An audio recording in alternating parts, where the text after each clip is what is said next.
خود کو سب سے بہتر سمجھ لینا یہ ایک ایسی بیماری ہے جو انسان کو کسی قابل نہیں چھوڑتی۔ دو قسم کے لوگ کبھی عزت دار نہیں ہو سکتے، چمچگیر اور منافق لوگ۔ انسان زندگی میں ہارتا ہی تب ہے جب اس کے اپنے ہی منافق نکلیں۔ خود کو سب سے بہتر سمجھ لینا ایک ایسی بیماری ہے جو انسان کو کسی قابل نہیں چھوڑتی۔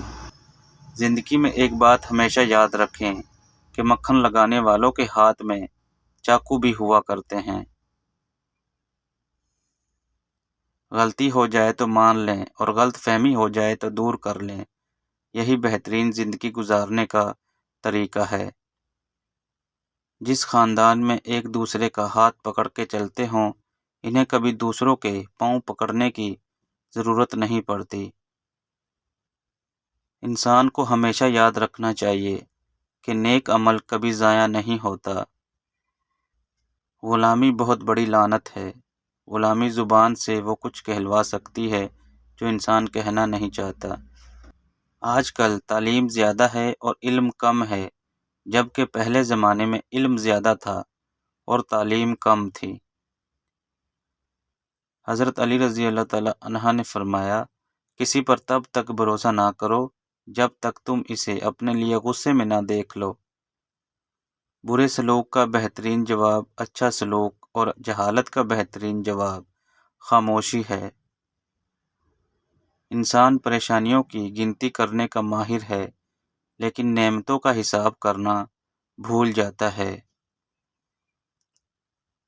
مخلص لوگ بد نیت نہیں ہوتے اور بد نیت لوگ کبھی مخلص نہیں ہوتے۔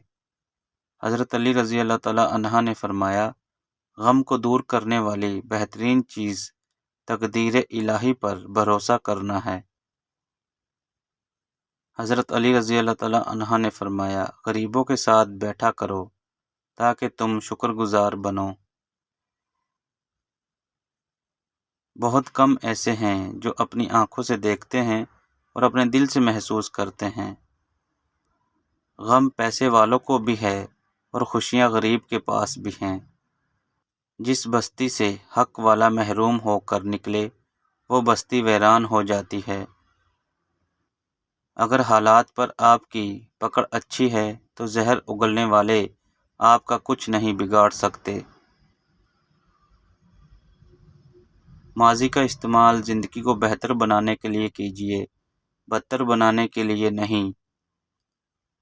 آپ صرف اس وقت ناکام ہوتے ہیں جب آپ کو کوشش کرنا چھوڑ دیتے ہیں۔ کھانا کھانے کے بعد نیند کا آنا اچھی صحت کی علامت ہوتی ہے۔